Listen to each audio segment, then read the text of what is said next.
Now we talk about properties of the probability space. So we have already seen that E and E complement are disjoint events. Their union is the entire sample space and their intersection is the null set. So now you can take their union. So for disjoint events, we know that probability of E plus probability of E complement is equal to probability of E union E complement.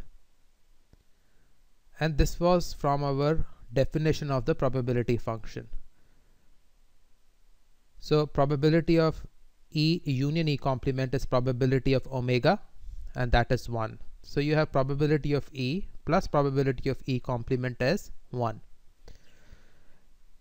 Now second property is, if there is a set B which completely contains set A, then probability of B is probability of A plus probability of B minus this entire set A. So let us see this in terms of a figure. So say you have this entire sample space omega, you have the set B, and set A is completely contained inside it. Then probability of B is probability of B minus A, which is the region, this region outside A,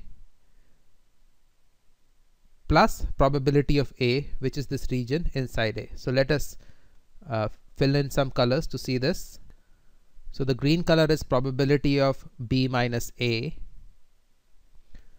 and the yellow color is probability of A. So you can see that the set B is composed of two parts, A and B minus A, and these two sets are disjoint. As you can see, the yellow set and the green set are disjoint.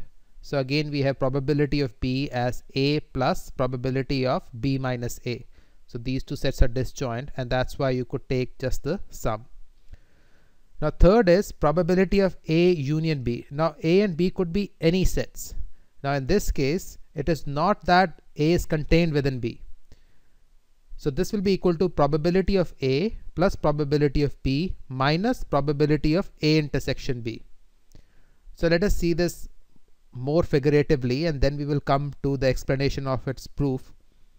So you have this entire sample space omega, and say this oval set is A and the square set is B.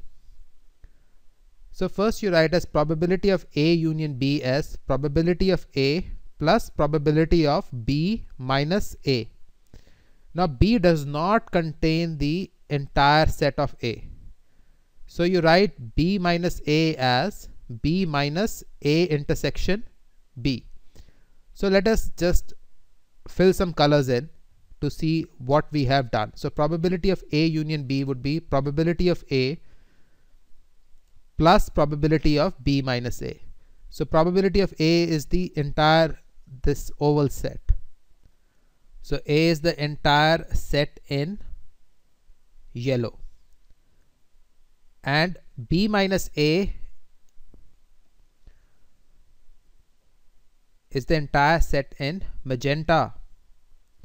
So you have B minus A is this part, and this is A. So you can see A union B is just this pinkish part with yellow part. So B minus A is B minus A intersection B. So B minus A is the color in this pink part. So from the previous result we have probability of B minus A intersection B. Now notice that A intersection B is contained within B. So we can apply this result here. So instead of A we just put A intersection B. So you know that probability of B will be equal to probability of A intersection B plus probability of B minus A intersection B. So what we have done here is we are just using this result 2. We have just replaced this A with A intersection B. That's it, nothing else. So you get probability of B minus A intersection B as probability of B minus probability of A intersection B. You basically take this here. Now you plug this in. So instead of probability of B minus A here, you are using probability of B minus A intersection B, because B does not contain A. So now you add this, replace this with this. So you're replacing this with this, you get probability of A union B as probability of A plus probability of B minus probability of A intersection B, and that is what we wanted to show. In fact, we have a more general formula. So if you have n events like E1, E2, E3, this will be sum of individual probabilities of the event minus intersection, then plus intersection of 3 different sets, and then so on, minus 1 to the power of n plus 1, E1 intersection E2, and so on. So let us make this more concrete with an example of, say, 3 sets E1 union E2 union E3. So first focus on this term. So this is just sum of individual events. So you have probability of E1 plus probability of E2 plus probability of E3. Now we have a minus sign. So you have 2 events I and j, but I is less than j. So we will have minus probability of E1 intersection E2. So again 1 is less than 2, minus probability of E2 intersection E3. 2 is less than 3, minus probability of E1 intersection E3. 1 is less than 3. So that is less than sign. And then you add up all 3 elements. Probability of E1 intersection E2 intersection E3, and that is this term. So again I, j, k. K is the biggest. K is 3 here, j is 2 here, I is 1 here.